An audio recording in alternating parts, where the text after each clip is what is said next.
देखो तीरा क्या कर रही है। तीरा अपने परिचित घर की सीमाओं से आगे नर्म मिट्टी और हरे भरे जंगल की खुशबू से भरी हवा में चलती है। कीटों की कई प्रजातियां फूलों के बीच उड़ती हैं।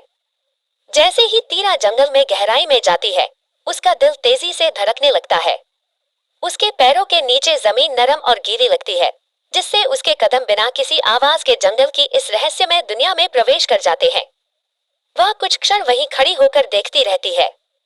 यहाँ कुछ शाकाहारी डायनासोर हैं, जिनकी लंबी लेकिन मुलायम गर्दन और जिज्ञासु आंखें हैं, जो छोटे पेड़ों की कोमल पत्तियों पर चल रहे हैं।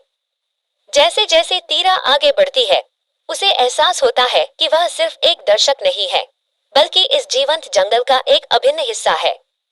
यह जंगल हर प्राणी, हर पौधे और नदी के प्रवाह से जीवंत है। इस जंगल में डूब जाने के बाद तीरा आश्चर्यचकित हो जाती है।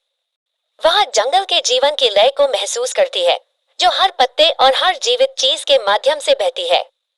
अचानक जंगल की शांति भंग हो जाती है।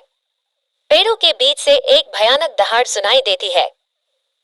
एक विशाल टी-रेक्स प्रकट होता है, भूखी आंखों से तीरा की ओर दौड़ता हुआ। तीरा का दिल तेजी से धड़क रहा है, भय और उत्साह उसकी नसों में दौड़ रहा है। वह तेजी से दौड़ना शुरू कर देती है और झाड़ियों के बीच से गुजरती है, लेकिन टी-रेक्स उसके ठीक पीछे होता है। हर कदम पर जंगल कांपता है। तीरा को ऐसा लगता है जैसे उसकी जान बच गई है। वह अपनी पूरी ताकत जुटाती है और उड़ने का प्रयास करती है। अपने पंख तेजी से फड़फड़ाते हुए वह हवा में उड़ जाती है। टी-रेक्स उसके पीछे दहाड़ता रहता है, लेकिन अब तीरा सुरक्षित है। जीवन भर का सबसे रोमांचकारी अनुभव प्राप्त करने के बाद वह विशाल जंगल के रहस्यों की खोज करती है।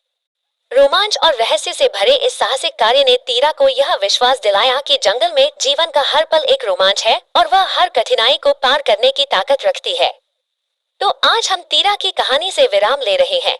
अगली कहानी के लिए हमें लाइक और सब्सक्राइब करें, साझा करें और हमारे साथ जुड़े रहें।